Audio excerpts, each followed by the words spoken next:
On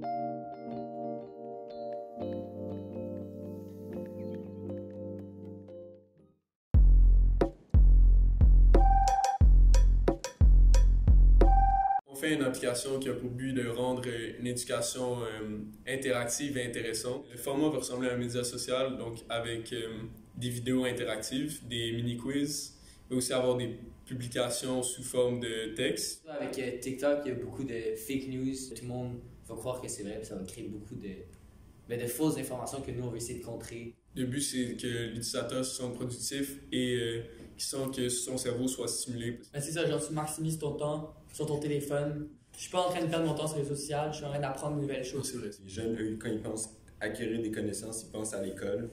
Et c'est quelque chose qui associe à pas avoir du fun. Et nous, on veut vraiment genre détruire ce point de vue, leur donner une nouvelle perspective pour avoir du fun et en même temps acquérir des connaissances. C'est comme apprendre des choses qu'on n'apprend pas à l'école. On pense que le système éducatif, présentement, il est plutôt basé sur le fait de prendre des notes, d'écouter le professeur. Nous, on veut rendre ça beaucoup plus intéressant, engageant et interactif. Il y a YouTube qui offre déjà du contenu qui est éducatif, sauf que nous, YouTube, eux, ils se concentrent plutôt sur le fait du divertissement. Donc, il y a différentes catégories qui ne sont pas nécessairement reliées à l'apprentissage. Donc, on pourrait facilement se faire distraire dans ces différentes plateformes, comme dans TikTok et Instagram. Tandis que nous, c'est vraiment basé sur l'apprentissage.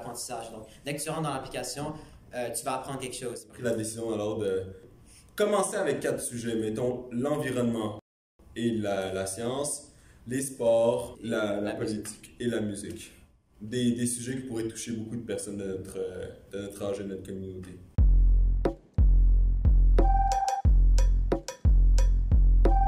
Nous, des professeurs de Brébeuf, n'importe qui serait intéressé à publier, mais pour le moment, on va limiter ça pour avoir des sources qui sont fiables.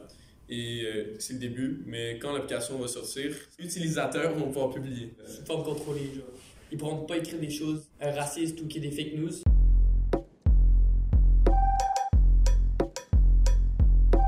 Beaucoup par intérêt et par nos spécialités de quoi on est meilleur et dans quoi on s'y connaît plus. Là.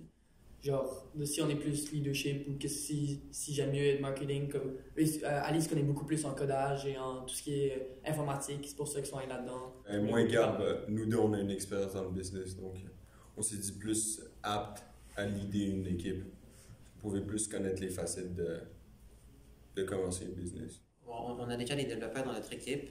On est 3 pour l'instant. Il y en a 2 qui sont consacrés au back-end et il y en a un qui est consacré au front-end.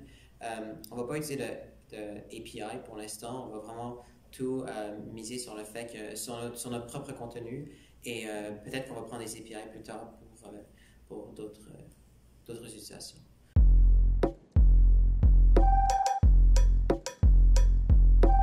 Déjà, on est rendu au stade de planifier une version officielle de l'application, c'est-à-dire faire un layout qui est comme organisé, qui serait intéressant à voir. On a déjà fait un prototype, mais on pourrait l'améliorer, donc on est vraiment en train de miser sur ça. Aussi, une autre difficulté qu'on aurait, ce serait en fait d'intégrer une sorte d'intelligence artificielle dans notre application parce qu'on veut rendre le contenu intéressant aux gens, donc on doit avoir une façon de recommander le contenu à des personnes. Ça se fait avec du machine learning, mais on doit essayer de trouver comment on va faire ça.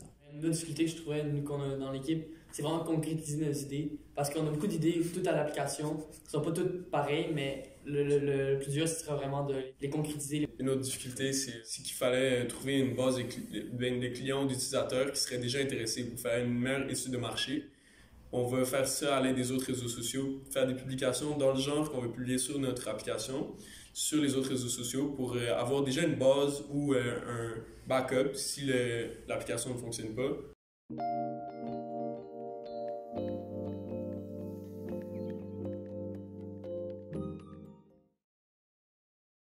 Hi, my name is Ali. The world in which we live in is filled with knowledge that cannot be grasped in a single lifetime. It would take